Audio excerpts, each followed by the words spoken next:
কাঁচা কলা যে কোনো দিনও পাতেও তুলতে চায় না, তাদেরকে এভাবে ভর্তা বানিয়ে দিয়ে দেখুন। একবার একটুখানি পাতে পড়লে আরেকবার দেখবেন যে চেয়ে খাবে। ভিডিওটা সম্পূর্ণ দেখার পর আপনি একবার হলেও ভাববেন, এভাবে যদি কাঁচা কলা বানিয়ে নেওয়া যায় তাহলে বাড়ির সকলকে না বলে কাঁচা কলা খাওয়ানো যাবে। তো চলুন এক ঝলকে চুপটি করে ভিডিওটা একবার দেখে নেওয়া যাক। আমি প্রথমেই ফ্রাই প্যানের মধ্যে 1 কাপ পরিমাণ জল পড়তে দিয়েছিলাম। গরম জলেই ছোট টুকরো করে কেটে রাখা কাঁচা কলাগুলো দিয়ে দিলাম, আর সাথে দিয়ে দিচ্ছি 1.5 মুঠো মতন মুসুর ডাল। মুসুর ডালগুলো আগে থেকেই আমি ভিজিয়ে রেখেছিলাম। এবার ঢাকা দিয়ে 3 মিনিটের মতন সেদ্ধ করে নেব। 3 মিনিট হয়ে গেছে, নামিয়ে সাইডে রেখে দিচ্ছি। এবার ওই একই ফ্রাই প্যানের মধ্যে 1 টেবিলস্পুন মতন সর্ষের তেল গরম করে দিয়ে দিচ্ছি 1/2 টিস্পুনের মতন কালো জিরে, আর সাথে দিয়ে দেব 2টো কাঁচা লঙ্কা, 7 থেকে 8 কোয়া রসুন, আর একটা মিডিয়াম সাইজের পেঁয়াজ আমি কুচি করে দিয়ে দিচ্ছি। সমস্ত কিছুকে বেশ মজিয়ে লাল লাল করে ভেজে নিতে হবে। পেঁয়াজগুলোকে যদি একটু মজিয়ে ভেজে নেওয়া যায় তাহলে পেঁয়াজের থেকে একটা মিষ্টি স্বাদ বেরিয়ে আসবে।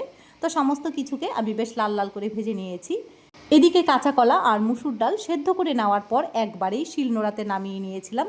আমি দেখুন জলটা কিন্তু আন্দাজ বুঝেই দিয়েছি। মুসুর ডালগুলো একদম ঝরঝরে হয়ে গেছে। তো আপনাদের যদি একটু জল থাকে তাহলে জলটাকে ঝরিয়ে নেবেন। কাঁচা কলার খোসাগুলো ফেলে দিয়ে মুসুর ডালের সাথে আমি প্রথমে একটা ডলা দিয়ে নেব। তারপর যে পেঁয়াজ রসুন সমস্ত কিছুকে একসাথে ভেজে নিয়েছিলাম তার থেকে কিছুটা পরিমাণ পেঁয়াজ দিয়ে নিয়েছি, আর বাকিটা আমি রেখে দিয়েছি। আর 2টো কাঁচা লঙ্কাও সাথে দিয়ে দেব। স্বাদ মতো লবণ এখন দিয়ে দিচ্ছি, আগে কিন্তু কোনো রকম লবণ আমি দিইনি।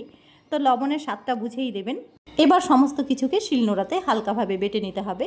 খুব বেশি একটা ফিনিশ না করলেও হবে।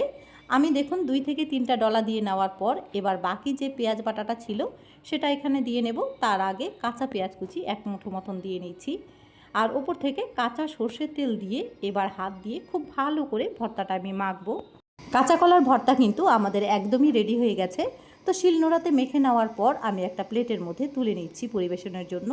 ভাতের সাথে মেখে একগাল মুখে দেওয়ার পর দেখবেন যে মুখের রুচি ফিরে আসবে। ভর্তাটা খেতে এতটাই দুর্দান্ত স্বাদের হয়। কাঁচা কলা আপনারা অনেকেই অনেক রকমভাবে খেয়েছেন। একবার মুসুর ডাল দিয়ে এভাবে ভর্তা বানিয়ে দেখুন। সম্পূর্ণই একটা নতুন রেসিপি। আশা রাখছি আপনাদের কাছে ভালো লাগবে। ভালো লেগে থাকলে চ্যানেলটাকে সাবস্ক্রাইব করে অবশ্যই আমার পাশে থাকতে ভুলবেন না।